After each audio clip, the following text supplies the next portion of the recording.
Guys, we did it. We made it to 1,000 subscribers. Thank you so much to everyone that has subscribed, that has followed my journey, whether you were here at the very beginning or just right now. It's crazy because I've had this channel since 2013 where I was just posting my music, and then a couple times I was posting more behind the scenes videos, some studio videos. But this last year, ever since this studio has been built, I've been really trying to be more consistent on YouTube, posting more videos, trying to help people in any way I can. And we're finally at 1,000 subscribers. As I mentioned in a previous post, I said I was going to do a Q&A video answering your comments, questions, anything you might have. So let's jump right in. What's your favorite song you've made to date so far? Honestly, I have no idea because I've made so many songs over the years in various genres for myself, other people, bands I've been in. But what I can say is one of my favorite songs that I remember making for one of my Captive Portal songs, and that is the song that you're hearing in the background right now, Feeling Like a Delicate Cookie. With this song, I had this crazy challenge where I wanted to use no virtual instruments, no MIDI, no sounds from third parties or sample packs or anything like that. I wanted to try to make a song using all of my own sounds from recordings I've done over the years or various instruments that I have, field recordings, things like that. For the drums, I used this field recording of this plastic wrap that was over a garage door and the wind was bouncing back and forth on it. I manipulated the sounds to have a kick, snare, hi-hat, all that stuff, and I did the same thing for the main melody that's playing throughout the song. Those field recording sounds where I manipulated certain tones to come out from each note. Then I used a couple synths that I had and a guitar as well, and that's all I used to make the song. It was just that first song that I did this challenge to where it felt very rewarding for me, and I'm really happy about that one. We all know and love Throwing and Catching. Those are my first two Captive Portal releases, but it's quite late in your music journey, it sounds like. What did you do before Throwing and Catching? I just want to give a big shout out to Higher Quality because I believe they've been subscribed to my channel from the very beginning when there was like 10 or 20 subscribers for many years, and they're still here, still to this day. So thank you so much for being subscribed all these years and following the journey from the very beginning of this channel. So like I said before, my journey started in 2001 where I was just trying to make my own music on the computer, just learning how to make stuff, learning how to play some instruments.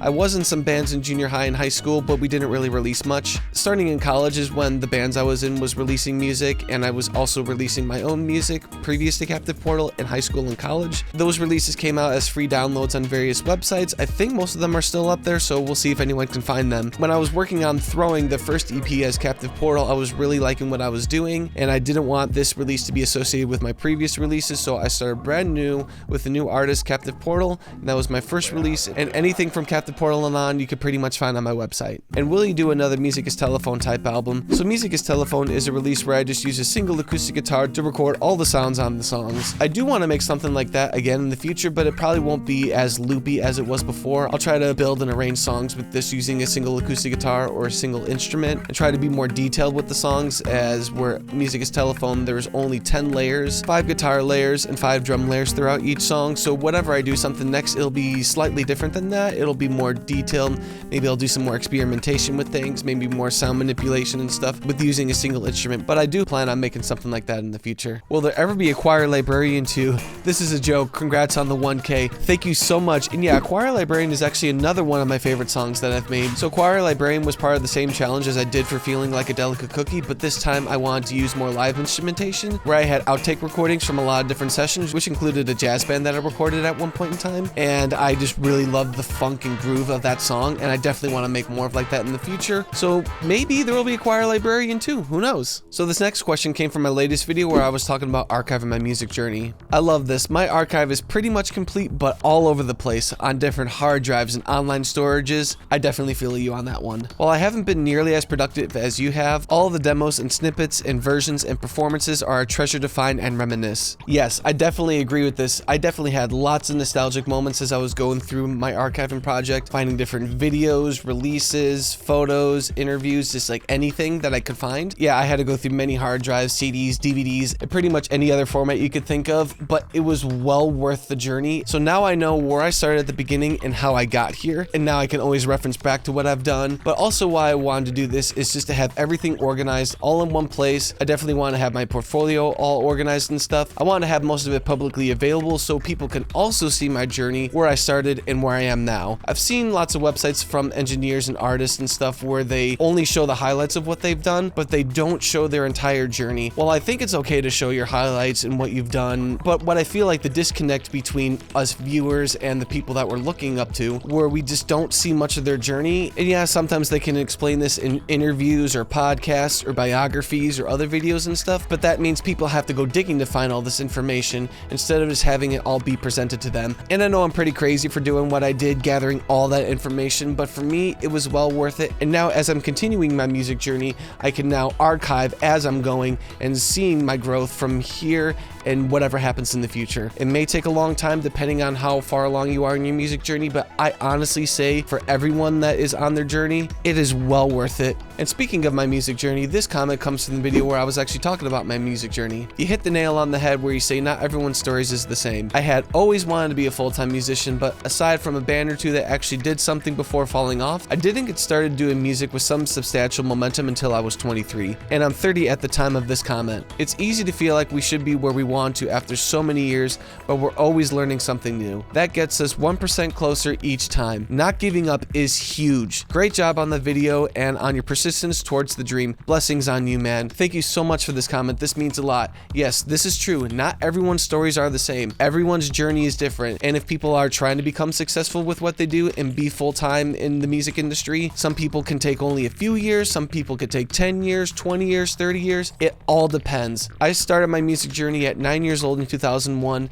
and it's 2025, and I'm still on my way to be full-time. I'm closer than I've ever been before, but I'm still not there yet. So please don't give up on your dreams. It could take a while, but just keep pursuing and not give up. Show up every day. Try to get 1% better every day. You never know what could happen. Please don't burn yourself out in the process. I definitely have been there a couple times where I was doing too much and just not focusing on myself, my physical and mental health, and I'm still trying to get better at that, but please don't give up. You got this. I seriously hope every single one of you succeeds.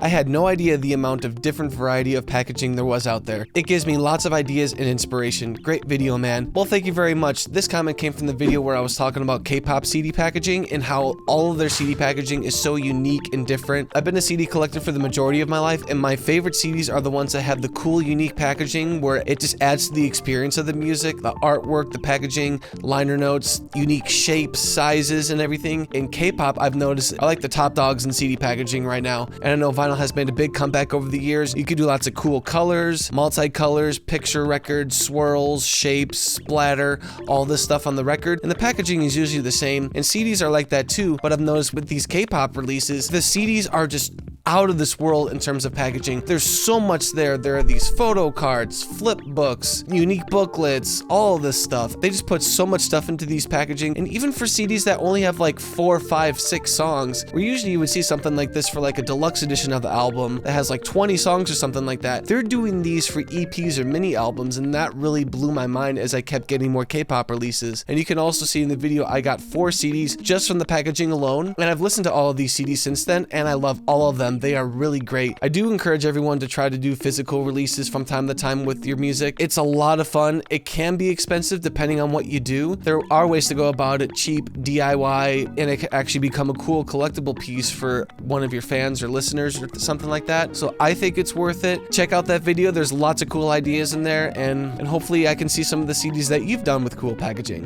And speaking of physical packaging, this next comment comes from a video where I was talking about physical packaging for different types of media and doing different types of novelty releases. I love the idea of physical merch in music. I like it even just as an art piece alone. For me, it has been a dream to have my music on vinyl, and I was able to finally do it with a vinyl company and get a 5-inch for $40, and I thought it was totally worth it. My dream came true, and I was able to get art on the vinyl, and it looks amazing. I love that y'all are doing these novelty projects, and the DIY approach is very Fugazi. Keep on keeping on, y'all. Thank you so much for the comment, and thank you for the Fugazi reference. In the video, I was talking about how we made a mini record for a 30-second song, and that sold out within a few days, and that snowballed into doing lots of other novelty releases like other mini records, cassettes, floppy disks, lockdown releases, special digital releases, cover songs, and a bunch of other things, and it was just so much fun. I encourage everyone to do novelty releases from time to time because you never know where that could lead you. So this next comment made me feel really bad for this person, and I really hope this stops happening for people. Thank you. Lander deleted all of my releases because they think I made an artificial streaming, but I did not. not. I am so sorry this happened. No one should ever go through this. They took it down from all the streaming platforms, and also I cannot see my database with all my codes. It is new for today. I am really shocked. They did not contact me about any warning.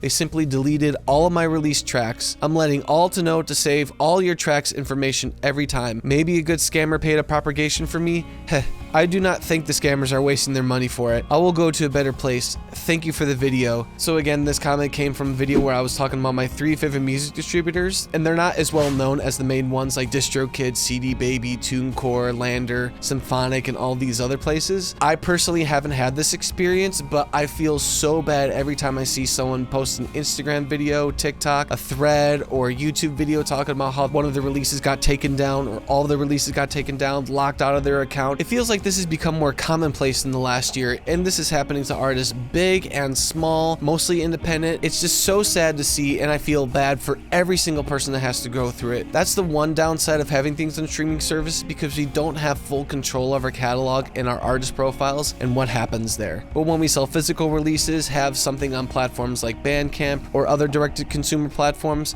we have a little bit more control over our catalog. Since this problem isn't really dying down anytime soon, please save all your UPC codes and your ISRC codes. Put them on a spreadsheet, Word document, text file, something where you have a digital or physical copy of these codes, because if anything, God forbid, happens to you, and you can use a different distributor where you can re-upload the releases with these codes, so that when everything is back on streaming platforms, all of that data that you've had from your previous distributor in terms of like streams, downloads, sales, income, all that stuff, that is saved through these codes. So please save your ISRC codes and your UPC codes. Alright, to wrap this video up, what's next for your channel, and what types of videos can we expect to see you making in the near future? So my current goal for this channel is to help artists, singers, songwriters, and musicians with pursuing your dreams whatever stage you're at. So if you have an idea for a video that you would like me to make, please let me know in the comments below, and I'll do my best to make the videos that you guys would like me to make. And if there's a question that I don't know, I will research all that I can to answer those questions,